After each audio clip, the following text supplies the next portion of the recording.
O nosso tema, qual é o tema do mês? Reforma. E hoje o tema é do básico ao acabamento. O nosso tema de hoje é do básico ao acabamento. Gerson, não sei se eu estou fazendo direito a lição do Tiago, viu? Mas eu estou também me esforçando, viu? Do básico ao acabamento. Joia, Tiago? Chama a atenção esse? Muito bem.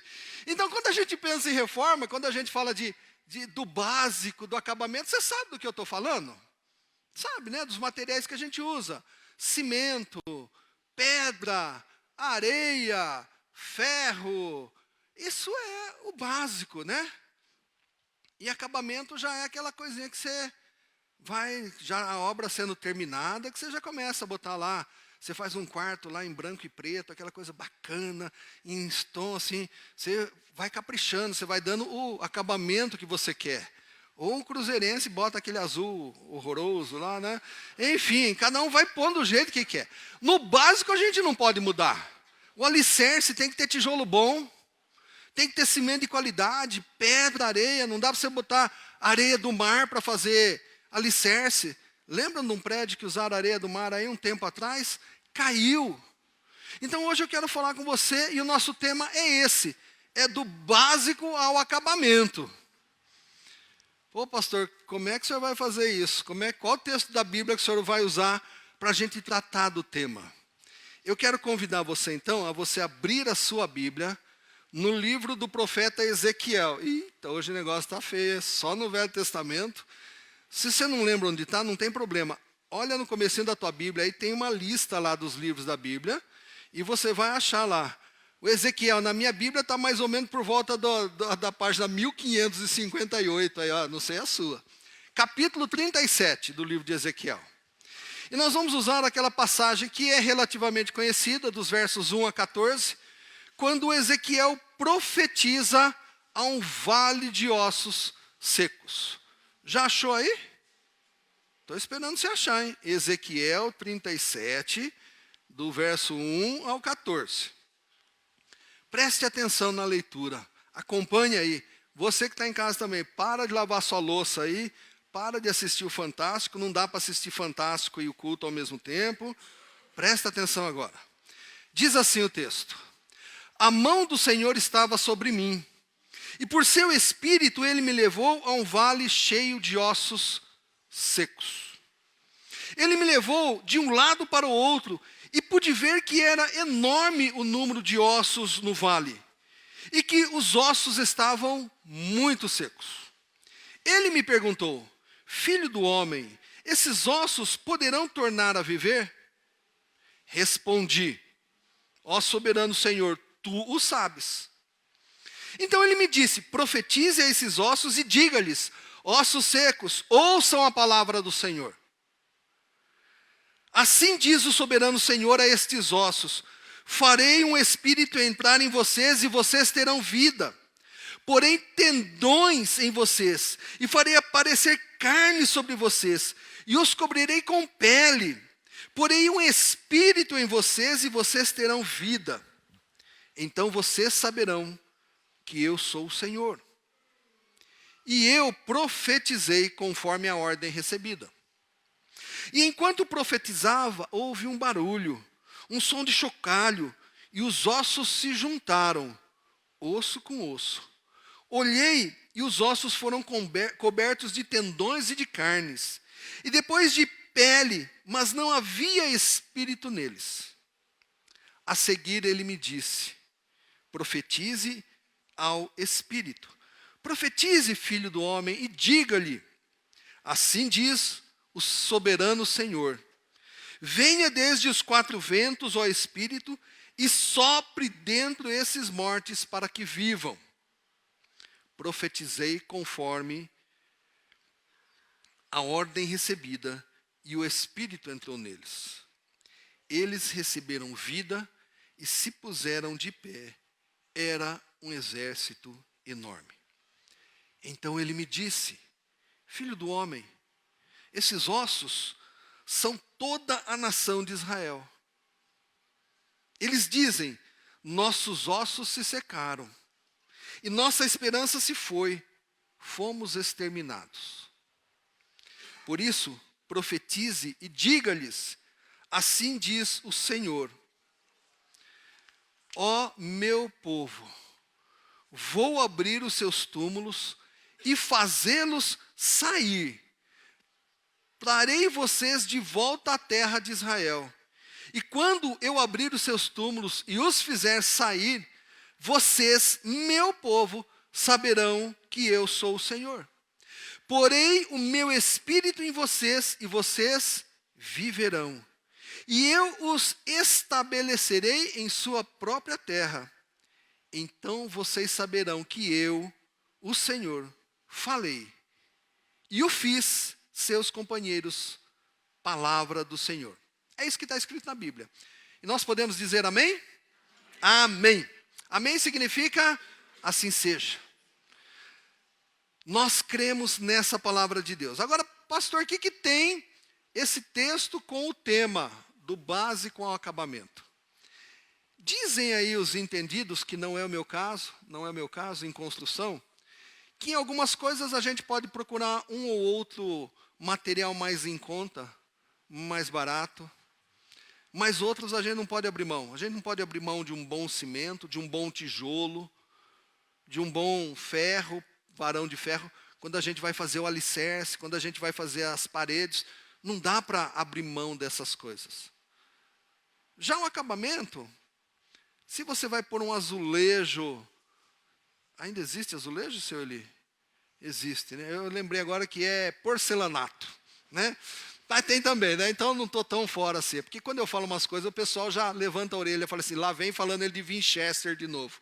Mas não, então existe azulejo, existe porcelanato, né? Existe tinta boa, existe tinta mais ou menos. Então dizem quem entende aí que nessas coisas a gente até pode negociar.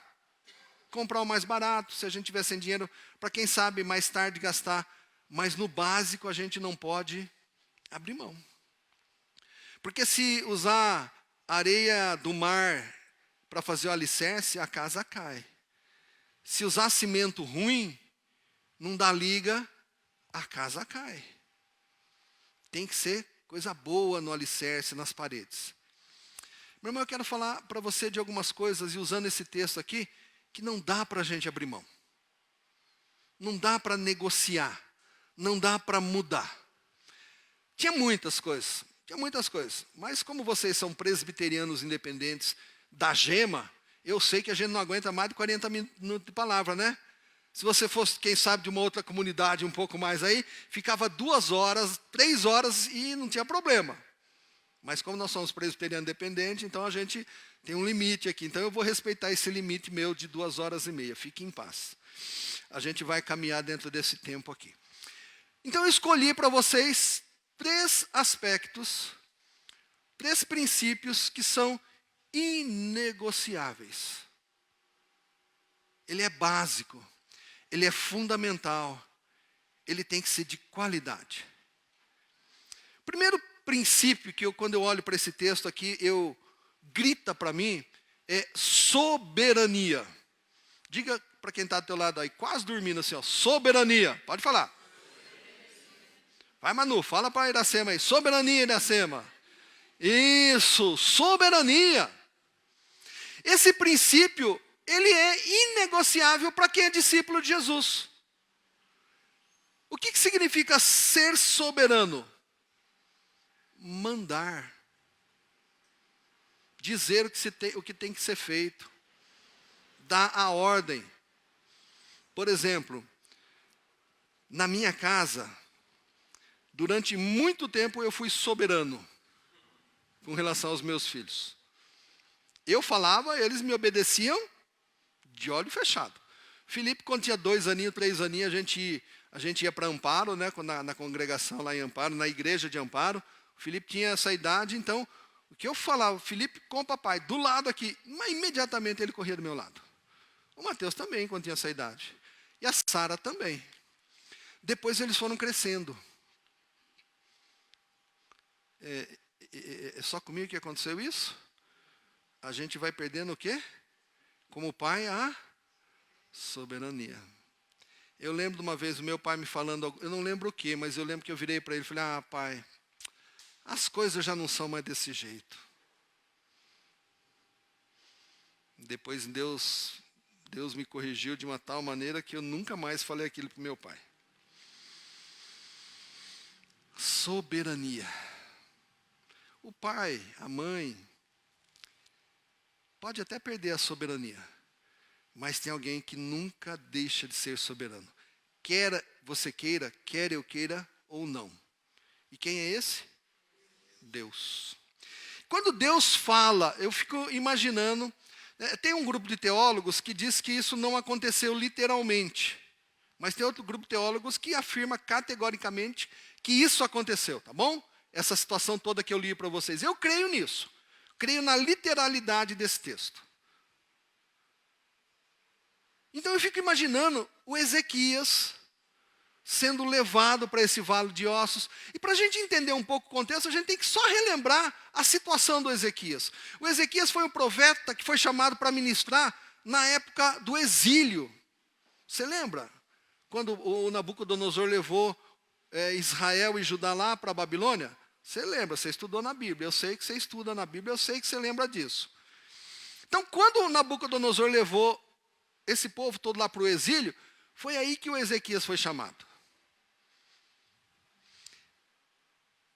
E você ser chamado para trazer a orientação, a palavra de Deus, num momento de extrema dificuldade, é muito difícil para o profeta.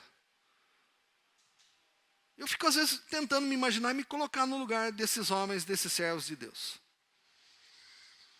Como é que eu vou falar da bênção de Deus, da vitória, da soberania de Deus, lá no cativeiro? Escravo do outro. Desculpa, irmão, guardado a devida proporção aí, tá? É uma comparação tosca que eu vou fazer agora, mas para você entender. É você dizer hoje que um determinado time vai ser campeão brasileiro e esse time está lá na penúltima colocação do campeonato. Não vou falar o seu time não, fica tranquilo, né? Então não vai que a gente fala, ofende alguém. Mas um time que não tem jogador, não tem investimento, não tem nada, ele pode ser campeão? Difícil, né? Por exemplo, hoje você vai sair daqui e vai comer uma coxinha, um salgadinho que não engorda. Entenderam a questão? Como é que eu vou falar isso? Pediram, falou, gente, come a coxinha, uma coxinha bacana, gostosa. Pediram para o pastor Gerson fazer a propaganda da coxinha, os jovens querem vender para pagar o acampamento. Não deixe de participar, de colaborar, mas um dos itens lá é que a coxinha não engorda. A coxinha não engorda, gente, quem engorda é você. Então, eu posso dizer que a coxinha não engorda? Eu posso, mas você vai engordar. A coxinha não vai engorda. Então, o Ezequias foi chamado numa situação dessa, muito difícil. Falar de Deus, de soberania de Deus, e todo mundo escravo. Todo mundo lá, tendo que obedecer a um outro governante. Deus, então, ele usa vários momentos, várias situações, ele cria várias situações para mostrar. Primeiro para o próprio Ezequias. Você imagina o Ezequias assim, num púlpito, e aqui na frente dele, um bando de esqueleto, só ossos. E depois que a gente vira osso, eu não sei se você sabe, mas você vai virar osso, hein? Eu também. Pode não parecer agora, mas eu vou virar. Ou Jesus volta antes. Mas quando a gente vira osso, o fêmur e a tíbia, eles se separam. É que a gente está tudo guardadinho naquela caixinha legal ali, né? Mas se a gente tivesse esparramado numa batalha, numa luta, ia ser uma misturada total. Consegue pensar nisso? Crânio aqui, a perna lá, tudo esparramado. Deus chamou Ezequias e falou, Ezequias, profetiza. Profetizar é trazer a mensagem de Deus, tá bom? O que Deus manda, o profeta fala. Profetiza para esses ossos secos. Eu imagino o Ezequias olhou para aquela quantidade de ossos secos, tudo misturado, aquela coisa toda. Ele deve ter dado uma coçadinha no bigode assim, né? Ajeitou a barba. Deve ter passado no coração dele assim. Deus está de brincadeira comigo. Não, não é possível. Será que é para eu fazer isso mesmo? Deus quer tirar uma com a minha cara. Você vai falar assim, pô, pastor, mas profeta não faria isso não. Lembra do Jonas? Só fica a dica aqui, lembra? Vai conhecer a história do Jonas. Eu imagino o Ezequias com essa ordem de Deus, com esse monte de ossos secos, sem vida, sem emoções, sem um sorriso no rosto. Está quase parecendo... Não. Eu ia falar que está quase parecendo hoje à noite aqui, não, mas vocês dão uma risadinha de vez em quando. Presta atenção, né? Estão prestando atenção? Muito bem. O Ezequias olha para tudo aquilo e Deus fala a esses ossos secos. O Ezequias pode ter pensado o que ele quis na cabeça dele, meu irmão, pode ter passado o que foi no coração dele. Mas o que o Ezequias fez? Ele deve ter pensado assim, Deus é soberano. E é interessante que Deus faz a pergunta antes, Ezequias, esses ossos podem voltar a ter vida? O Ezequias foi liso ali, o que ele respondeu? Não sei, o Senhor que sabe. Ele deve ter pensado, isso é pegadinha de Deus. Não é possível. Não sei, o Senhor sabe. Isso é soberania. Manda quem pode. Eu não ia falar obedece quem tem juízo, não. Mas soberania é manda quem pode. Deus pode, Deus é soberano. E é a vontade dele que vai ser feita, que vai acontecer. O que o Ezequias faz? Vai entrar no ponto 2, então. O Ezequias obedece. Então vamos falar de obedece quem tem juízo. O segundo ponto que eu quero conversar com você hoje é esse, meu irmão. Se Deus é soberano, você crê que Deus é soberano? Amém mesmo? Olha para mim aqui e não... Você crê que Deus é soberano? Amém. E por que você não faz um monte de coisa que Deus manda? Não precisa responder, calma, isso é pergunta retórica. A gente pensa ali e responde. Eu sei que Deus é soberano, eu sei que eu devo fazer o que Ele quiser, o que Ele mandar, e por que é que eu não faço? Vem o segundo ponto, então, da conversa nossa hoje. Obediência. Diga para quem está do teu lado aí. Obediência. Psiu. Obediência. Viu? Obediência. Obedeça ao pastor. Amém? Obedeça a quem? A Deus, gente. Está parecendo aquela turma de Corinto lá, né? Ih, pastor, está falando de Coríntios de novo. Não, estou falando de Corinto, a cidade de Corinto. Capítulo 3, se não me falha a memória, quando Paulo diz assim, o que adianta você falar que é de Paulo, você falar que é de Apolo? Estava tendo uma divisão lá naquela cidade, né? Não era a primeira divisão, nem segunda, não, é divisão mesmo, racha. Uns falavam que era de Apolo, outros falavam que era de Paulo, outros falavam, não, eu sou de Jesus. E o Paulo tratando desse assunto, né? O que vocês estão fazendo? Vocês estão falando isso, vocês são carnais. São carnais, vocês estão com discussão tola. Paulo, Apolo, são simples instrumentos de Deus que pregaram, mas quem faz a coisa acontecer, quem faz a igreja crescer, quem que é? É Deus. Deus é soberano. Deus é soberano. Então, se Ele é soberano, o que é que resta para a gente? Muito bem, eu vou traduzir o que a Manu aqui falou. Ela falou assim, obedecer. Obedecer. Olha só, hein? Você vai se encrencar seguindo nessa ótica aqui, hein? Nesse raciocínio aqui. Eu sei que Deus é soberano. Você sabe que Deus é soberano? Sim? Sim? Sim?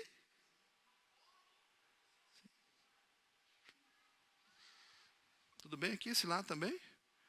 Os bonitos aí, todo mundo sabe que Deus é soberano? As bonitas também? E os feios? Olha lá, tem 2 ou 3 que se manifestam. Pensa que sempre tem. Está meio ali pensando no fantástico e falar amém, né? Então, todo mundo, bonito, feio, todo mundo sabe que Deus é soberano. E se Ele é soberano, o que é que resta a mim, a você, fazer? Pode falar mais alto, dona Laura. Dona Laura, eu estou lendo lábios até, quem veio de manhã viu que eu tenho um novo dom, né? Obedecer. Então eu sei que Deus é soberano, eu confesso a soberania dEle. O que é que me resta fazer então? Obedecer. Mas aqui entra um problema. Sabe qual é o problema? O problema do básico e do acabamento. Tem gente querendo fazer a base dessa construção com azulejo, com porcelanato, gesso. Gesso, eu descobri que gesso é um negócio maravilhoso. Faz um buraco lá, gesso nele. Fica lindo. Pinta por cima, ninguém sabe que é gesso. Mas tem gente querendo, em vez de tapar o buraquinho lá com gesso, tem gente querendo usar gesso na estrutura. Na onde? Aquele buraco que a gente faz, enche de ferro, bota lá, como é que chama? Alicerce. Tem gente querendo fazer alicerce de gesso.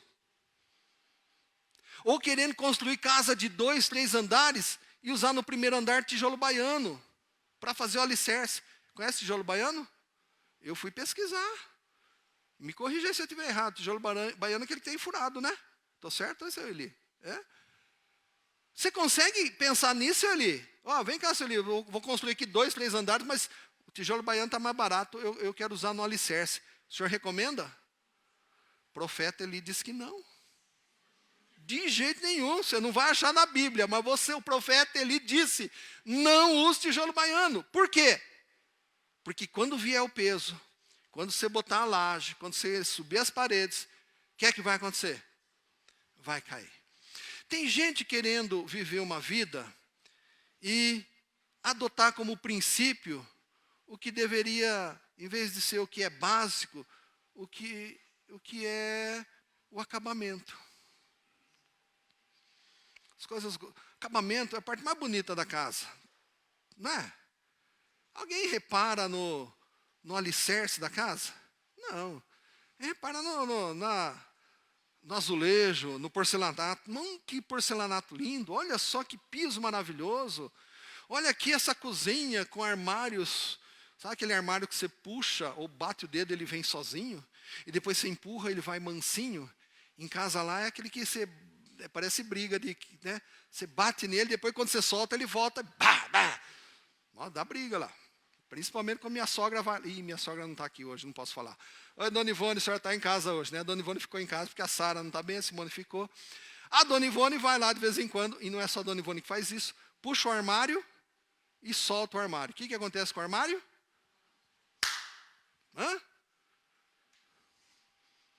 O meu armário não é daquele maravilhoso que vai, leve. Conhece armário assim, porta? No dia a Simone falou, Itamar, vamos trocar as dobradiças? Falei, vamos trocar. Perguntei para o marceneiro conhecido lá. 1.500. Falei, que é isso, 1.500? Vai tirar esse som maravilhoso que a gente escuta? Que a gente sabe que está acontecendo na vida, na cozinha? Não. Mas tem gente querendo colocar coisa bonita no que é básico. Tem gente querendo substituir a palavra de Deus, o fundamento, o não pecar, o confessar o seu pecado, suportar uns aos outros, amar o próximo como a ti mesmo. Tem gente querendo tirar da igreja, do cristianismo, da vida cristã, o que é básico e usar coisas de acabamento.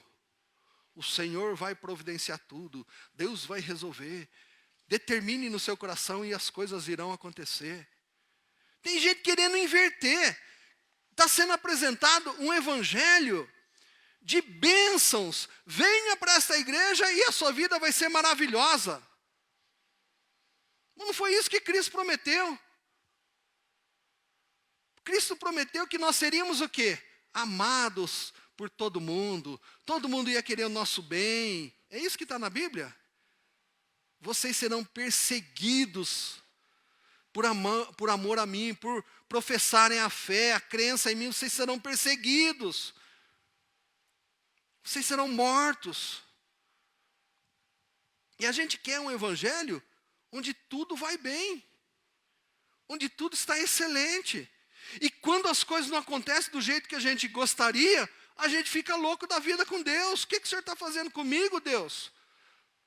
A gente quer ter uma vida baseada em acabamento.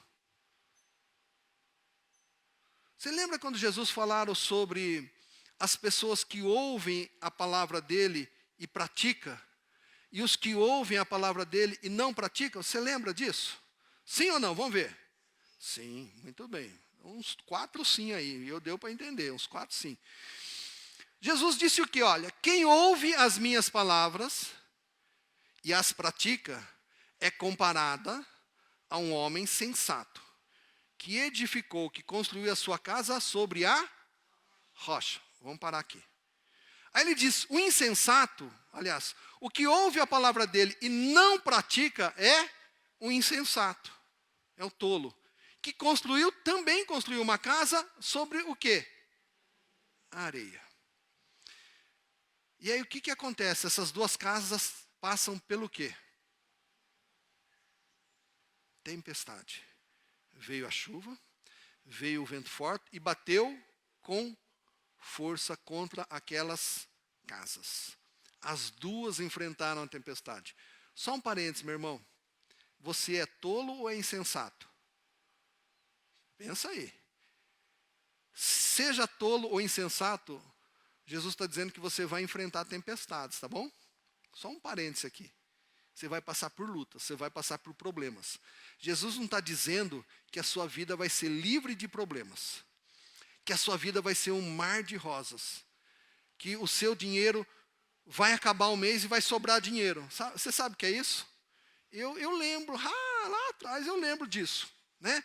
Acabava o mês e ainda sobrava dinheiro. O que eu vou fazer com esse dinheiro? Vou aplicar na bolsa? Vou pôr na poupança? Vou comprar dólar? Já passou isso aí há muito tempo atrás. Eu lembro disso. Depois a gente casa, a gente vem com um monte de conta, né? Mas como é que está a sua situação aí? O mês acaba e sobra salário seu? Está assim? Ou você tem que administrar com muito cuidado as coisas? Voltei a comer cenoura, viu? A cenoura voltou lá no supermercado perto de casa a R$ 2,99, R$ 1,99, caiu dos 14. Gente, voltei a comer. Comi uma cenoura hoje, um arroz de forno, uma delícia. Cenoura, estava demais. Mas não foi a Dona Ivone que fez, hein? Quem sabe da história vai lembrar disso. Fica a dica aí, Dona Ivone. Não vou falar nada, porque vamos falar assim, não, o pastor tá fazendo bullying com a sogra dele, não. Você e eu temos que administrar o dinheiro. Mas Deus prometeu que a gente ia ser bem cuidado, bem tratado. Eu sou filho do rei. Eu sou um príncipe. Por que é que eu passo por lutas? Por que é que eu passo por dificuldades? Então, meu irmão, Jesus não prometeu um mar de rosas para ninguém. Ele prometeu o quê? Que a sua casa iria enfrentar tempestades. Ele disse que uma casa vai ficar em pé. Se lembra? A casa daquele que é sensato, que é obediente, que ouve as palavras de Deus e as pratica. Esse vai vir a tempestade, ela vai bater com força, mas ela vai ficar em pé. Por quê? Foi construída sobre a rocha. Quando a gente olha para esse texto aqui, é isso que a gente vê. Verso 8 do capítulo 37. 37, 7. Então profetizei conforme a ordem que eu havia recebido. 37, 10, o comecinho. Então profetizei conforme a ordem que eu havia recebido. Deus mandava Seja lá o que passasse pela cabeça do profeta. Ele olhando para aquele bando, aquele monte de ossos secos, ele fazia o quê? Profetizei conforme a ordem recebida. Ele obedecia. Ele exercitava o que é a obediência a Deus. Nós gostamos de dizer que Deus é soberano, que Deus pode tudo, que Deus sabe tudo, mas nós temos muita dificuldade em obedecê-lo. Principalmente quando isso gera na minha vida e na sua vida um certo desconforto. Porque afinal de contas, eu não vou fazer o que ele mandou. Quem gosta disso? Quem gosta de obedecer ordem, levanta a mão aqui. Hã? Alguém gosta de obedecer ordem? Levanta a mão. Levanta a mão aí quem gosta de obedecer ordem. Ninguém, né? Ninguém gosta de obedecer ordem. Nem eu, nem você. Mas se o seu chefe te der uma ordem, pensa no seu chefe aí, tá bom? E sempre alguém tem chefe, hein? Pensa no seu chefe aí. Seu chefe manda você fazer alguma coisa. O que é que você faz? O que você faz, Manu? Na hora. O chefe da Manu, não sei quem é, mas ela diz que obedece na hora. Depois você manda uma mensagem aqui, se você assistir isso, para ver se é verdade. A gente obedece, o chefe não obedece? Por quê? O chefe é chefe. Tem que explicar muito, tem? Alguns chefes são simpáticos, né? Por favor, fulano, dá para você fazer isso para mim? Meu chefe. Como é que é? Ô, Itamar, pensa nisso aqui. Pensei, chefe, estou fazendo. Não é assim? É ou não é? E se a gente parar para pensar, a gente obedece mais o chefe do que Deus. Olha que coisa. A gente obedece mais o chefe do que Deus. A gente obedece mais o pai, a mãe do que Deus. A gente obedece mais o marido, a esposa do que Deus. O que é que Jesus fala? Quem não deixar pai, mãe, família por amor de mim, não é digno desse projeto, desse reino de Deus. Olha que coisa séria.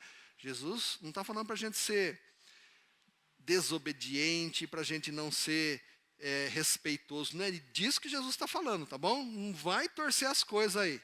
Não vai recortar a mensagem depois e falar assim, o pastor disse que Jesus mandou desobedecer o pai e a mãe. Não é isso. Mas quando ele diz essa frase, ele está dizendo o quê? Da intensidade daquele que é seu seguidor. Tem que renunciar a tudo. Tem que tomar a sua cruz e segui-lo. Obediência. Você está disposto a isso? Está disposto a isso? Eu tenho que pensar. Você tem que pensar. Tem que avaliar o que é que a gente está fazendo. Sabe que bem nós vamos ter o nosso encontro aqui para casais. Não vai ser só encontro de casais, não, né?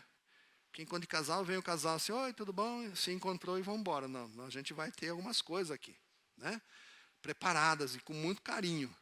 E quem não pagou, pague. Né, Adriana?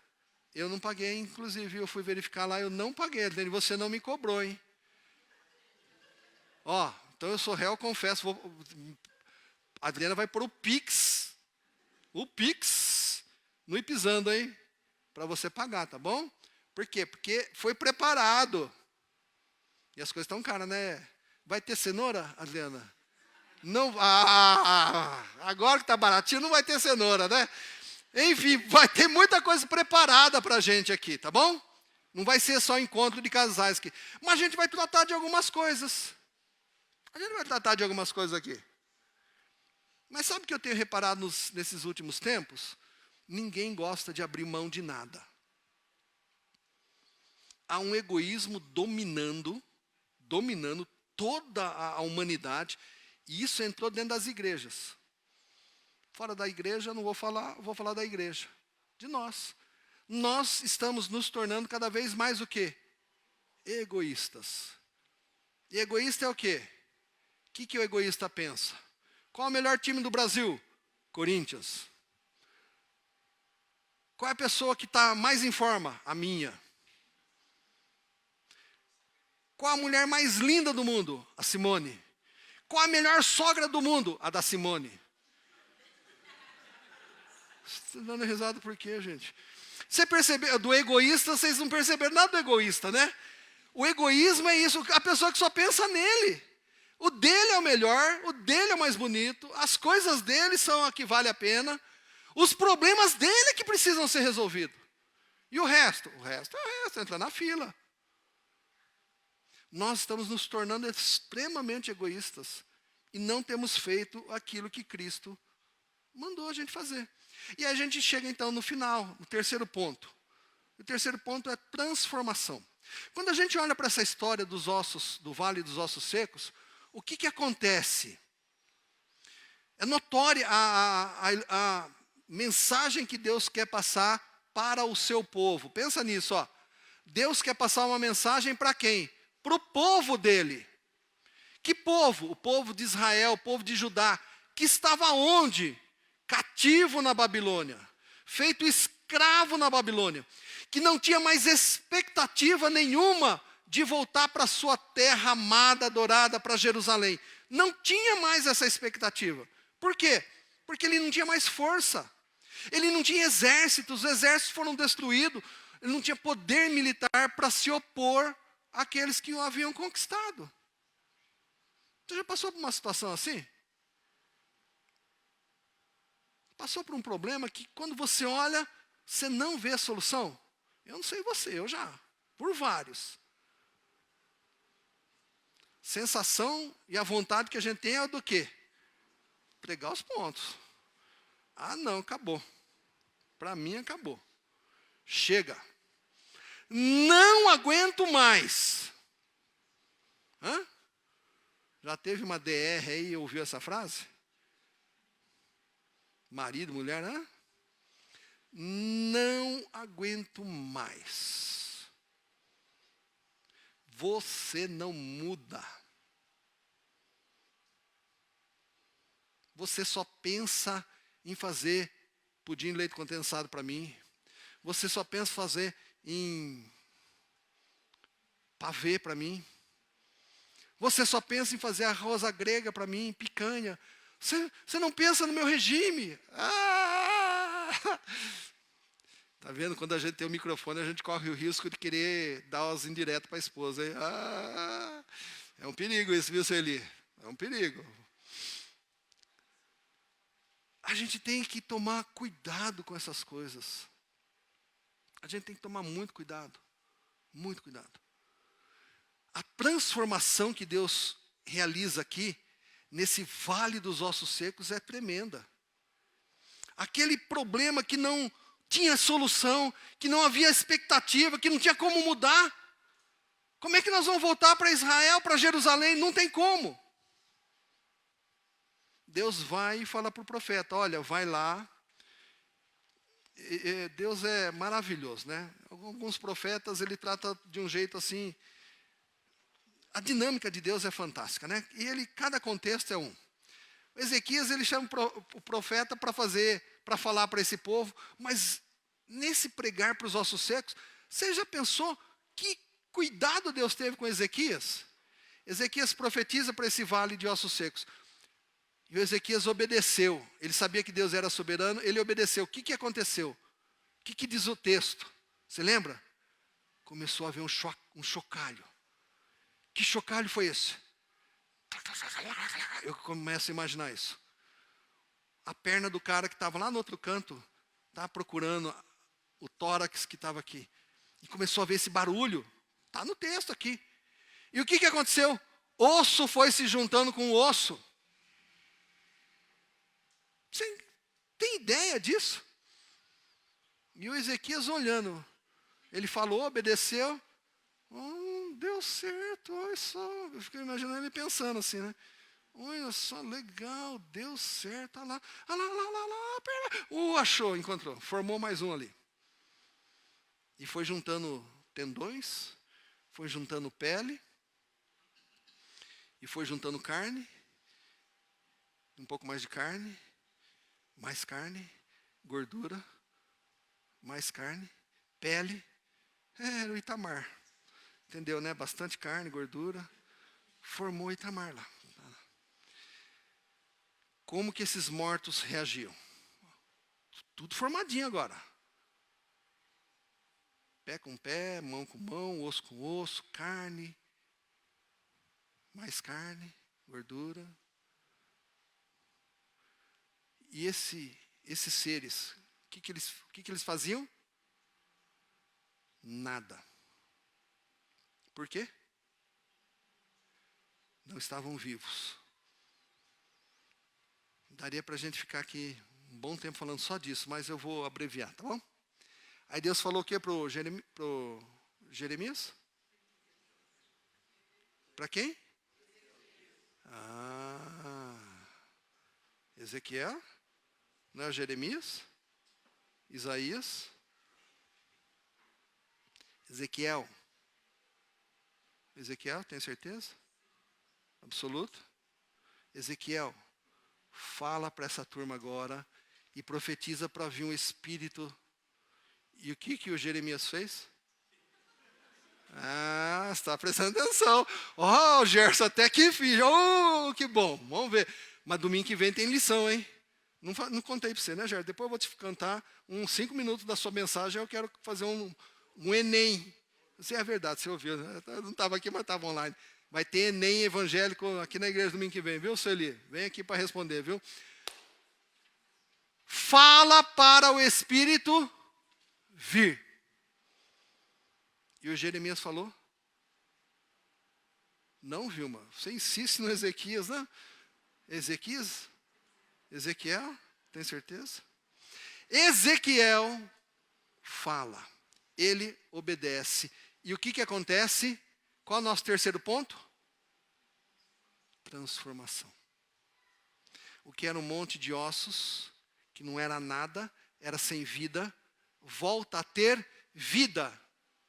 E o Ezequiel faz uma observação lá. Era um exército pequenininho. Não. Era um grande exército. O que aconteceu com esse exército depois? Não faço ideia. A Bíblia não fala, tá bom? Mas aí vem a aplicação de Deus. Eu fico imaginando o profeta olhando para tudo aquilo e falar assim, que bacana. Eu profetizei, eu obedeci e as coisas aconteceram. Houve transformação. Aí Deus vem e traz a aplicação. Acaso não posso fazer eu com o meu povo a mesma coisa que eu fiz aqui? Você percebe que ele está uma conversa com o profeta que vai levar aquela profecia para o povo.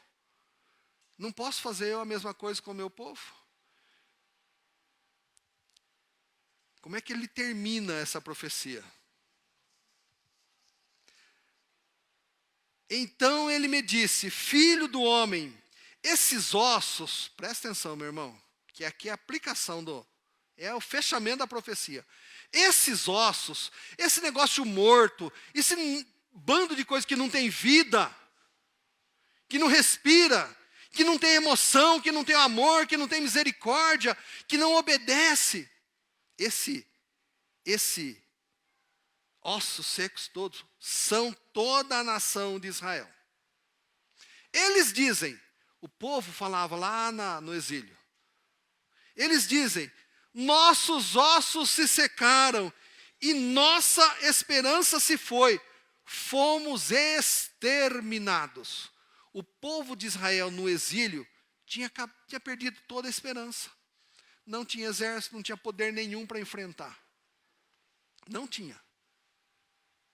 Esse era o sentimento deles. Por isso, profetize e diga-lhes.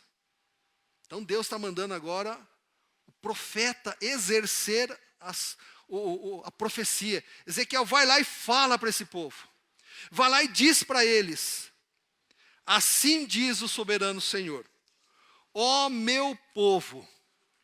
Presta atenção no que ele fala. Vou abrir os seus túmulos e vou fazê-los sair. O sentimento do povo de Israel era esse, eles estavam enterrados. A gente vê em vários lugares isso registrado. Eles tinham perdido a esperança. Não vai mudar nada. Nós vamos morrer aqui, vai acabar, vai ser desse jeito. Vou abrir os seus túmulos, vou fazê-los sair, trarei vocês de volta à terra de Israel. O que eles não acreditavam mais, o que eles não tinham mais esperança nenhuma, Deus estava falando que iria fazer. Eu vou trazer vocês de volta à terra de Israel. E quando eu abrir os seus túmulos e os fizer sair, vocês, meu povo, saberão que eu sou o Senhor. Olha que ponto chegou a confiança de Israel. Você percebe aqui na fala do próprio Deus? O povo de Israel já não acreditava mais em Deus. Ele diz assim: quando eu fizer tudo isso, vocês, meu povo, saberão que eu sou o Senhor. A fé, a esperança deles já estava zerada. Eles acreditavam em quê? Qual era a expectativa para eles saírem do cativeiro babilônico? Um exército. Eles não tinham mais.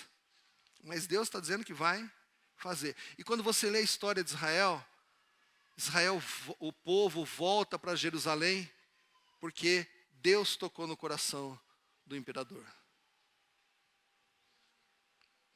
O Nabucodonosor caiu. Nabucodonosor foi instrumento nas mãos de Deus para exercer a sua justiça. Foi.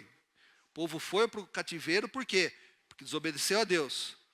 Mas lá no cativeiro, sem esperança nenhuma, muda o imperador, vem um outro imperador, que Deus move o coração dele, e ele volta então para Israel. Isso a gente lê na história de Israel. Vocês saberão que eu sou o Senhor. Porém o meu espírito em vocês, e vocês viverão. Eu os estabelecerei em sua própria terra. O que eles não acreditavam de jeito nenhum, Deus estava falando que iria fazer. Eu quero encerrar com essa frase aqui do verso 14. Deus age do jeito que Ele quer, porque Ele é soberano. Então as coisas vão acontecer do jeito que Ele quer. A mim, a você, resta fazer o quê, meu irmão? Obedecer. E quando eu obedecer, quando você obedecer, nós vamos ver o quê? A transformação que Deus faz. Sabe esse problema que você tem, que você acha que não tem jeito? Deus pode. Sabe essa dificuldade que você está aí? Deus pode. Para Deus não é. Não tem absolutamente nada que limite o poder de Deus. Ele pode absolutamente todas as coisas. A mim e a você cabe a gente reformar a nossa casa olhando para essa reforma da maneira certa. Não queira colocar o que é acabamento no lugar do básico. Não queira satisfazer a sua vontade, os seus desejos, os seus sonhos, em detrimento de obedecer a Deus. Porque se eu e você obedecermos a Deus, fizermos o que Ele manda, as tempestades virão e nós vamos passar por elas. É o que Cristo prometeu, é o que Ele falou. Você confia nele? Confia nele? Você não convenceu nem você mesmo, hein? Às vezes a gente precisa relembrar de algumas coisas. Eu sei que às vezes o problema é muito grande. Às vezes eu sei que o problema é tremendo. E a vontade nossa é desistir. É desistir. Mas eu quero terminar aqui com a fala do apóstolo Paulo. Paulo passou por tantas lutas, tantas dificuldades, tantos desafios no ministério dele. E quando ele diz, para mim, o morrer é lucro. Foi isso que Paulo disse? Para mim o morrer é lucro, mas o viver é Cristo. Foi nessa ordem que ele disse? Não, eu estou invertendo um pouquinho. Tá? Paulo disse assim, para mim o viver é Cristo e o morrer é lucro. O que o Paulo está querendo dizer com essa frase toda aí? Se ele morresse, o que ia acontecer com ele? Qual é a certeza que ele tinha? Ele ia para o céu. Ele ia para o céu. Então, se ele morresse, se a vida dele acabasse ali, ele estava no lucro. Ai, vou para o céu. Eu já contei essa história, né? Primeira vez que eu e a minha família todas fomos viajar de avião, todos juntos. Qual era o medo da maioria? Não vou citar nomes aqui para ninguém ficar nervoso, tá bom? Qual era o medo? Hã? Como é que é, Manu? Do avião cair, né? Qual foi a minha palavra consoladora? Olha só, olha a sabedoria desse homem que vos fala. Falei, gente, fica tranquilo. Se o avião não cair, a gente chega lá em Maceió, que a gente estava indo. Se o avião não cair, a gente chega lá em Maceió, vamos ter uma férias bonita e vamos voltar na boa. E se o avião cair? Melhor ainda, nós vamos para o céu. Você acha que resolveu muito? O raciocínio é bom, né? É legal. Mas a prática, ela é desafiadora. Essa é a realidade nossa. E o que o Paulo fala, se eu morrer, eu estou no lucro, eu vou para o céu. Mas enquanto eu não for para o céu, eu vou para Maceió. Não. Ele falou, enquanto eu não morrer, a minha vida é para Cristo. Eu vou viver todos os momentos para fazer a vontade dele. Isso é um exemplo para mim e para você. Se nós morrermos, ou quando morrermos, gente, é o céu. Jesus, nem olhos viram, nem ouvidos ouviram, nem jamais penetrou no coração humano que Deus preparou. A gente não faz ideia. Como é que vai ser lá? Mas vai ser muito bom. Vai ser muito bom. Vai ser demais. Mas enquanto eu não for para lá, eu tenho que viver a minha vida aqui, em obediência a esse Senhor, a esse Jesus. Amém? Baixa tua cabeça, fecha teus olhos.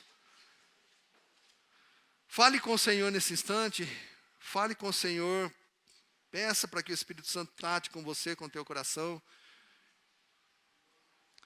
O chamado Adonai vai ministrar um cântico aqui. Enquanto eles ministrarem esse cântico, eu quero desafiar você a conversar com Deus. Eu não tenho dúvida que o Espírito Santo falou ao teu coração. Eu não tenho dúvida que ele tratou com você. Ele tratou comigo. Eu tenho certeza que ele tratou com você também. Tem coisas que você precisa fazer. Tem coisas que você precisa deixar de fazer. Tem coisas que você precisa ser obediente a esse Deus soberano. Fale com o Senhor nesse instante.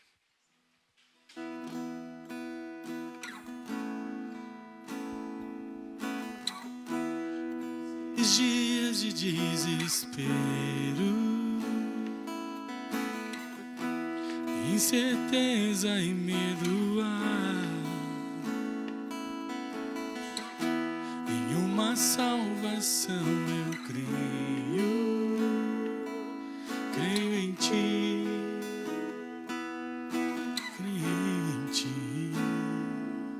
acredito em Jesus Cristo.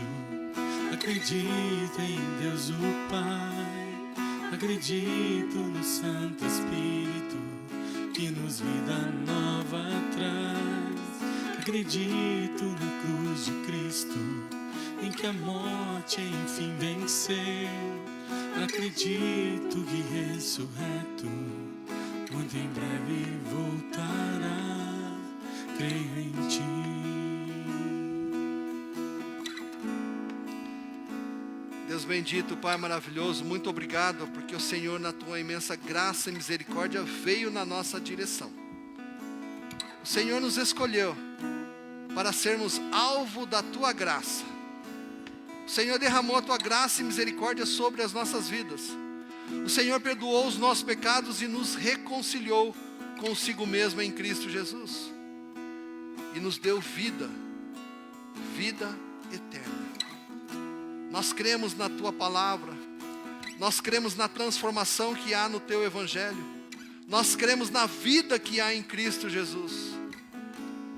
Muito obrigado a Deus, pela tua presença em cada um de nós.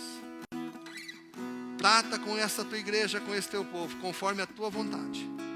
Desperta na nossa mente, no nosso coração, o discernimento ao teu Santo Espírito, discernimento à tua orientação, para que façamos absolutamente tudo aquilo que o Senhor quer. Para que, em obediência à tua soberania, nós possamos experimentar a transformação que a tua palavra traz. Transformação da nossa vida, transformação da nossa família, transformação daqueles que estão ao nosso redor, transformação de vidas, ó Deus. Nós te agradecemos, porque em Cristo Jesus o Senhor mudou a nossa história. Obrigado, ó Pai, nós oramos por Cristo Jesus, o nosso Senhor e Salvador.